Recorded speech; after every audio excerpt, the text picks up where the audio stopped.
All right, we're going to dive right into this video. Before it gets started, I wanted to let you know that I have a special gift for you at the end, so stay tuned. All right, in this video, we're going to talk about goals and incentives. And I don't know about you, but I love goals. They're near and dear to my heart. I love setting goals. I love writing goals. And it didn't always used to be that way, I guess. But what I realized in doing it, because I'd go to these seminars and I'd be like, you have to write your goals down. Less than 3% of the people actually write their goals down. And this is like the most important thing to getting from where you are to where you want to be. And I said, well, shoot, if that's the most important thing, I can definitely do that. That's not hard, right? But it was amazing to me, like looking around, like a lot of people don't do this stuff. But I started doing it because I was coachable and I started writing my goals down. And I will tell you that, after doing this for like 15 years, it is freaky how much you can write a goal down and how crazy like that will show up in your life. So I got old journals where I look through and I'm like, oh man, like when I set this goal for myself or my business, this would seem like completely unattainable, right? Like this is never gonna happen, but I'm gonna write it down because that's what he told me to do. And I did, and 10 years later, it showed up in my life, like almost exactly the way I wrote it down. So it's just really, really cool. I encourage you to write your goals down. If you're a visual person, put pictures in there and just really get specific about what it is you want. And when it comes to your business, I want you to set SMART goals. And SMART goals are specific, they're measurable, they're attainable, they're relevant, and they're time bound.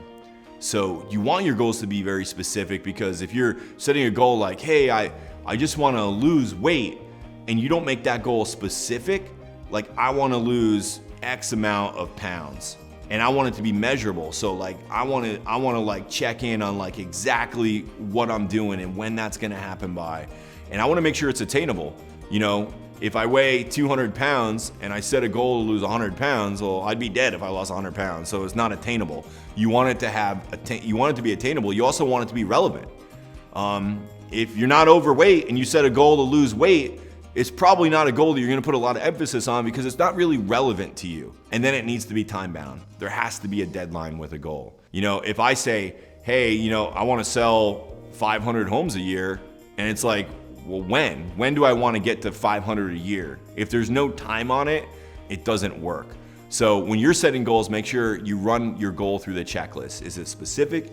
Is it measurable? Is it attainable? And that could be a hard one for some of us. Like I'm all about setting big goals, but if our goal is, hey, I want to sell 3 times as many houses as I sold last year, and I'm not doing anything to make that happen other than setting the goal, it's probably not attainable with your current people, your current staff. There's probably some other goals along the way that you need to put in place before that big goal in order to make that attainable.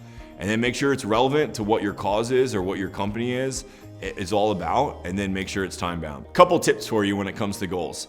It's one thing to set them, but it's not a set and forget kind of situation. When you set your goals, whether they're your personal goals that you put in your journal or they're your company goals, you need to revisit them frequently.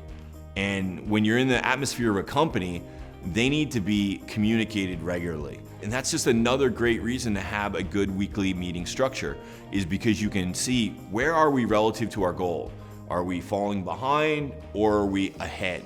And you're gonna be able to do that when you have that regular pulse, that regular cadence of a meeting. So make sure that you communicate them regularly. We like to use scoreboards. So for scoreboards, you can use anything from a digital display on the wall to something really simple. I have a coaching student of mine, has an amazing office, totally like modern and beautiful. And he has blackboard paint on his wall and he writes them out with chalk. And it looks awesome. And it's very simple. So don't think that this has to be complicated. Do what works for you right now. The most important thing is to take action on this stuff. Not, get some fancy idea that's gonna take you like 6 months to implement because it's so complicated and difficult.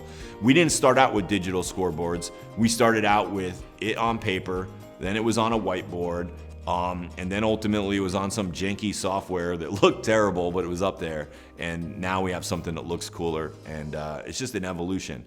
But my goal for you is to not try to make it perfect, but just get it started. When you get the scoreboards on there and it's all up and you got your goal, like now you move on to incentives, Because for me, incentives are like fertilizer for the goal. So we have our goal and we set that. An incentive should support the goal or support activity that supports that goal. And I like to tell my people like, hey, I'm gonna do this incentive, I'm gonna do this thing, this reward, this gift, this cash, whatever, and I use it like fertilizer. So if a farmer has a field and he wants to yield more from that field, he'll put fertilizer down. But he wouldn't pay for the fertilizer if it didn't yield more results. So when you're crafting incentives, really focus and make sure that the incentive is in alignment with the goal. So if we have a company production goal, for example, we may have a monthly production incentive where if a sales agent does a certain number per month, which is propelling them and us towards that goal, we will incentivize them. But at the same time, if that incentive program doesn't encourage them to stretch, to strive, to do more, then it's probably not working and it's probably a waste of an incentive.